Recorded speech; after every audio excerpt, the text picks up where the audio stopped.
अस्सलाम वालेकुम। मैं हूं डॉक्टर मोहम्मद शाहिद। जैसा कि मैंने आपसे अर्ज़ किया था कि पूरे पाकिस्तान में या हमारे मुआशरे में लोगों को अवेयरनेस नहीं है। इंडिया और यूरोपियन फार्मर्स की निस्बत हमारे फार्मर्स को अवेयरनेस बिल्कुल भी नहीं है, मतलब आगाही नहीं है, इसलिए वो अपना नुकसान करते हैं। थोड़े से सवालों का जवाब दे देता हूँ, वो इसलिए क्योंकि ये सवाल कॉमन हैं, ये मसाइल सबको आते हैं, तो सारे सुन लेंगे। हारिस कुरैशी भाई पूछते हैं, क्या लंपी स्किन बीमारी दोबारा आई है? लंपी स्किन रेयर है, कहीं कहीं कोई बता रहा है कि आए हैं केस, वरना नहीं आई। ये एक अच्छा आ भी सकती है, ये एक हकीकत है, लेकिन अभी नहीं आई। व्यापारियों का या मेडिकल स्टोर और जो कोएक्स हैं या छोटे जो प्रैक्टिशनर हैं, ये उनकी चाल भी हो सकती है। दूसरा, एक भाई पूछते हैं कि 45 दिन का एक बच्चा है, वो गोबर और गंद खाता है। अच्छा, जो बच्चे बच्चे होते हैं ना, बच्चे या कट्टे, वो मिट्टी क्यों खाते हैं? ये बहुत अहम है कि जब आपका बच्चा या कट्टा पैदा होता है तो आपने उसकी केयर किस तरह करनी है।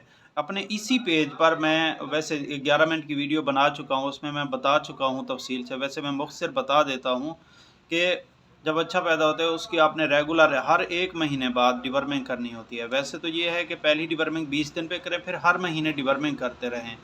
लेकिन हम याद रखने के लिए 1-1 महीना कर लेते हैं। उसके बाद आपने 3 महीने से पहले सब्ज़ चारा नहीं देना। सब्ज़ चारा की बजाय आप खुश्क चारा या तूड़ी दे सकते हैं, और साथ काफ स्टार्टर अगर आपके पास नहीं है तो खल या मील और दलिया। खल या मील, मील भी नहीं है यानी रेपसीड मील, सोयाबीन मील, कैनोला मील, अगर ये नहीं है तो आप खल ले सकते हैं। खल या दलिया पीस कर जानवर को रखें, खुश्क चारा भी दिया करें, और मिनरल और डीसीपी ये दिया करें। मिनरल और डीसीपी की कमी की वजह से ये जानवर जो है गंद और मिट्टी गोबर वगैरह खाता है। अच्छा, कुछ की आदत भी होती है। अब ये भाई कहेंगे कि मैंने ये सारी चीज़ें इस्तेमाल की, ये बता रहे हैं फास्फान इंजेक्शन, एलएस मिनरल, दही, सरसों का तेल इस्तेमाल कर रहे हैं, वंडा भी साथ रखा है, हाथ से वंडा भी खिलाते हैं, लेकिन खुद नहीं खा रही, इसके बावजूद मिट्टी गंद खाना नहीं छोड़ती। तो डिवर्मिंग भी की है, आईमैक भी लगाया है, ये ठीक कर रहे हैं। बस एक चीज़ की कमी है कि आप सारी चीज़ें मेरे ख्याल से ठीक ही हैं इनकी। तो ये आदत होती है, ये छिक्की जो होती है, ट्रस जो होती है मुंह के ऊपर, वो ज़रा अच्छी तरह चढ़ाएं। एक भाई ने कहा है, ये भी सबका मसला होता है, एक गाय खरीदी है, इसकी मोक ठीक नहीं हो रही, पहले से लगी हुई है, ना जाने किस वजह से है। अच्छा, कुछ जानवरों को मोक या मोक होती है, डायरिया होता है, यानी रिक भी इसको कहते हैं, वो होती है, तो सारे लोग सल्फाडेमाडीन उसको पिलाना शुरू कर देते हैं जानवरों को। ज़रूरी नहीं है कि आपकी जानवर को जो डायरिया है वो इन्फेक्शनल वजह से हो या बैक्टीरिया की वजह से हो।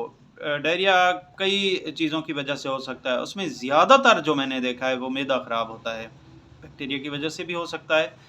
जिस जानवर को भी डायरिया होता है तो उसको जानवर को पहले डिवर्मिंग किया करें। हो सकता है कि वो वर्म्स की वजह से डायरिया, और आप सल्फाडेमाडीन पिलाए रहें, पिलाते जाएँ, वो हफ्ते बाद दोबारा हो जाए, तो डिवर्मिंग तो वैसे भी ज़रूरी होती है।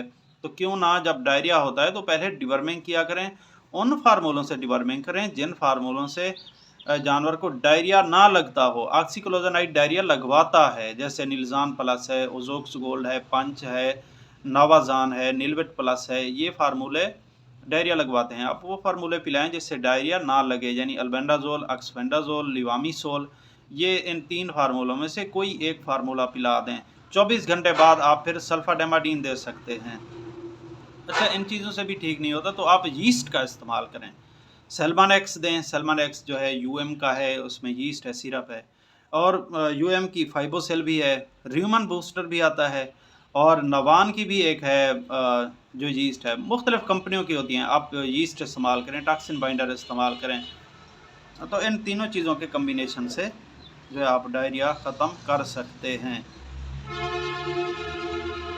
भैंस की आँख पर कोई चीज़ लगी है, अब वो खोलती नहीं है, क्या करें? भैंस की आँख पर जब कोई चीज़ लगती है तो इन्फेक्शन हो सकता है। आप सिर्फ़ कोई एंटीसेप्टिक पाउडर या सॉल्यूशन डालते रहें, जैसे आँखों के लिए टोब्राडेक्स होता है, या आप बोरिक एसिड जो है आप खुश्क भी डाल सकते हैं और सॉल्यूशन बना के भी डाल सकते हैं। अगर ज़्यादा मसला है, ज़्यादा दर्द है, ज़्यादा ज़ख्म है, तो ज़ाहिर है डॉक्टर को चेक करवाएँ और इंजेक्शन भी लगवा सकते हैं। आखिरी और बेहतरीन सवाल जिसमें बहुत ज़्यादा मैं सबक भी देना चाहता हूँ, वो भाई कहते हैं मेरी गाय को 10 दिन से साड़ू हो गया है और अचानक हवाना में सोजिश आ गई है, 2 थन बंद हो गए हैं जिसमें सिर्फ पानी और फूट आते हैं। मैंने काफ़ी मेडिसिन लगाई पर ठीक नहीं हो रही, तकलीफ की वजह से आज बैठ गई है। अच्छा जी, तो ये कॉम्प्लिकेटेड जो मसाइल होते हैं ये डॉक्टर का काम होता है। डॉक्टर कौन सा? आपने हमारा जो वेटनरी का शोबा है इसमें हर एक को जो अस्पताल में झाड़ू दे रहा है उसको भी डॉक्टर समझा जाता है। जो किसी डॉक्टर के साथ असिस्टेंट है, हेल्पर है, जानवर पकड़ने के लिए रखा हुआ है डॉक्टर ने या टेम्परेचर चेक करने के लिए, वो भी डॉक्टर है।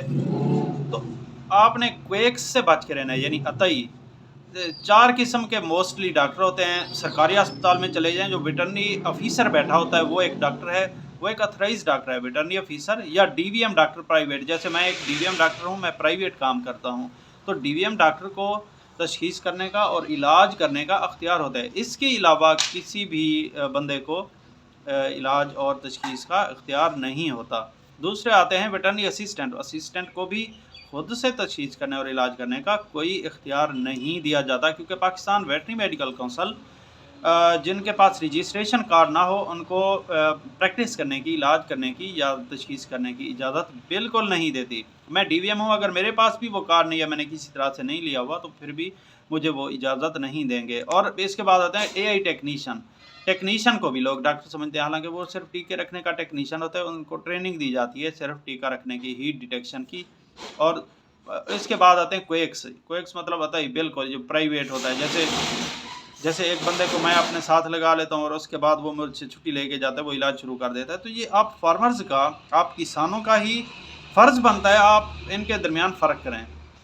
आप अपने क्लिनिक, आप अपने कस्बे में, शहर में, चौक पे जाया करें और जिस क्लिनिक पे लिखा हुआ हो डीवीएम डॉक्टर, डीवीएम साथ लिखते हैं जिनके कार्ड पे या दुकान पे, शॉप पे, क्लिनिक पे बाहर, उनको आपने बुलाना होता है, वही उन्होंने आपका इलाज करना होता है, आपके जानवरों का। अच्छा जी, तो मैं खुराक के हवाले से बताना चाहता था, कुछ लोग सिर्फ दलिया दे रहे होते हैं या सिर्फ खल दे रहे होते हैं, यानी चारा और तुड़ी के साथ सिर्फ कोई खल या कोई दलिया दे रहे होते हैं, कहते हैं हमारी खुराक मुकम्मल हो गई।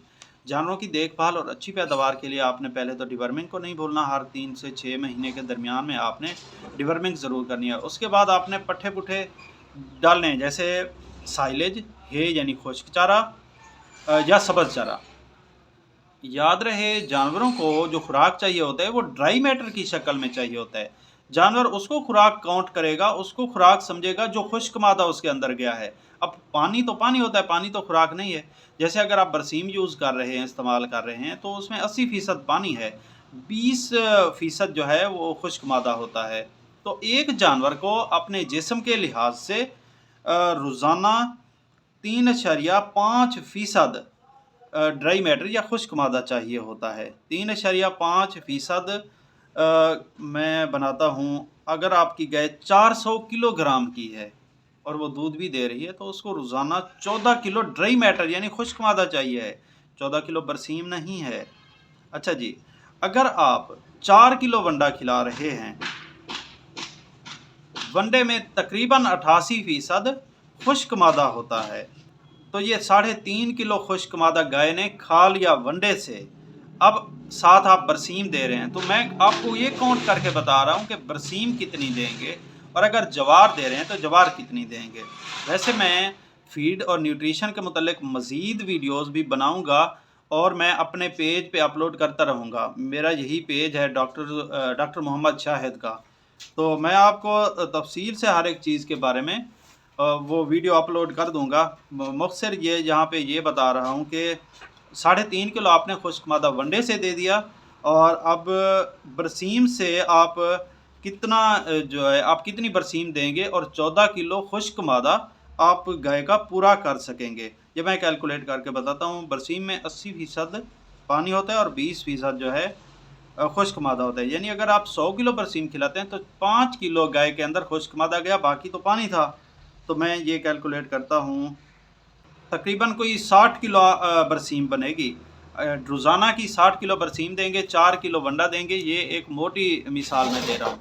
और दूसरी चीज़, अगर आप खल या दलिया इनमें से कोई एक चीज़ दे रहे हैं तो ये चीज़ गलत है।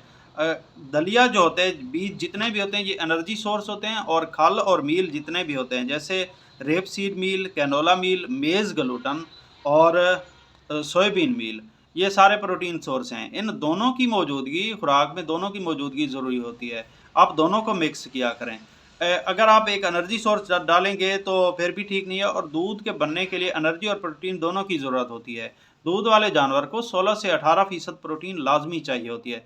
तो अगर आप वंडा नहीं खरीदते और ये चीज़ें खुद से देते हैं, तो आप कोई भी 2-3 चीज़ें दे दें, वो मिक्स करके दिया करें, और साथ डीसीपी और मिनरल 100 ग्राम रोज़ाना के हिसाब से देना ना भूलिएगा। उम्मीद है आपको समझ आ गई होगी। ये थोड़ी-सी मुख्तसर सी और इंतहाई बुनियादी मालूमात मैंने देने की कोशिश की है।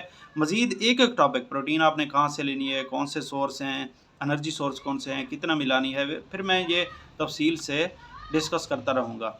इसके अलावा मेरी जो प्रोफ़ाइल है उसमें थोड़े-थोड़े शॉर्ट्स बने हुए हैं, छोटी-छोटी वीडियोज़ मैं डेली की 2-3 अपलोड कर देता होता हूँ लोगों की अवेयरनेस के लिए। तो आप सबसे ये दरख्वास्त है कि आप मेरे पेज पर तशरीफ़ लाएँ, फ़ॉलो करें और रोज़ाना की वीडियोज़ देखा करें। कमेंट्स में सवाल किया करें। सवाल सिर्फ़ कमेंट्स में किया करें। जी, मिलते हैं अगली वीडियो में। अल्लाह हाफ़िज़।